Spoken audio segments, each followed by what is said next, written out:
Greetings, YouTube. This story comes out of Saudi Arabia and deals with Apple and Google. Apple and Google have been accused of helping to enforce gender apartheid in Saudi Arabia by offering a sinister app which allows men to track women and stop them leaving the country.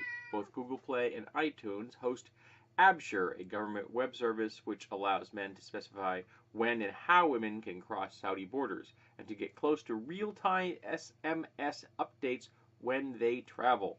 A little segment down here, in case you didn't know or have forgotten, under the male guardianship system, a man controls a Saudi woman's life from her birth until her death, as noted by Human Rights Watch in a handy guide called Saudi Arabia, 10 Reasons Why Women Flee.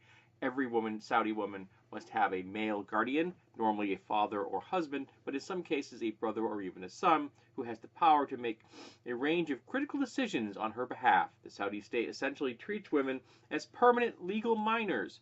Saudi Arabia has done very little to end the system, which remains the most significant impediment to women's rights in the country. Now, it doesn't shock me at all that Saudi Arabia treats women, abhorrently. They have been doing this for a very long time.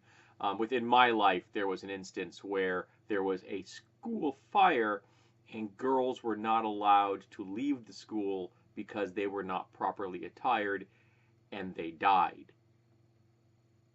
They also regularly behead people publicly.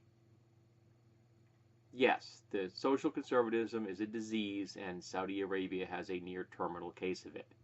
But I didn't know that American-based companies, such as Apple and Google, were helping them.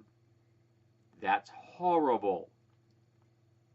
Now, if you can't move around within your own country freely, if you can't leave your country freely, simply because of who you were born into being, that's bigotry. Misogyny in this case. It's prejudicial and intolerant. It's also really creepy and ugly. Why do these men feel so terrified of allowing their women to travel freely? Oh yes, that's right, toxic masculinity and the patriarchy all wrapped up in one big ball of shit.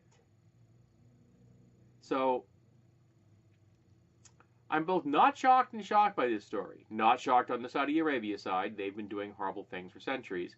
Shocked that American-based companies are aiding them in their efforts.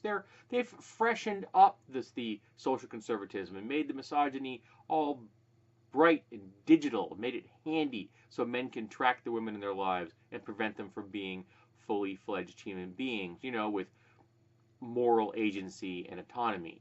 No, can't have moral agency and autonomy, now can you? That's only for men. This is so fucking tired.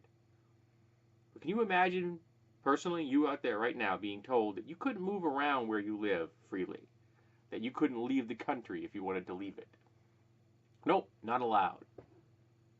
Men will have a really hard time wrapping their head around that. But I imagine that a lot of women who may see this video will understand that completely. Because while we don't have quite the restrictions we have in Saudi Arabia, there are still definitely restrictions on women's movement. But they're more along the lines of, well, you shouldn't travel through that neighborhood, it's bad.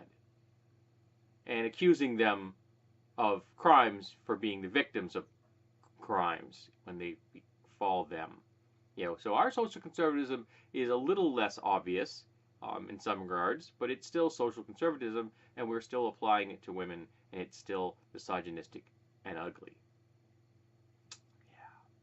So, did you know about this when it came to Saudi Arabia? Because I didn't. I knew about the guardianship thing, but I didn't know about the apps. So let's discuss how horrible this is and why Apple and Google are helping them. And what can we as consumers do to convince Apple and Google they shouldn't help them? That corporations should not be helping social conservatism to impose bigotry upon the world at large, whether it's home or abroad.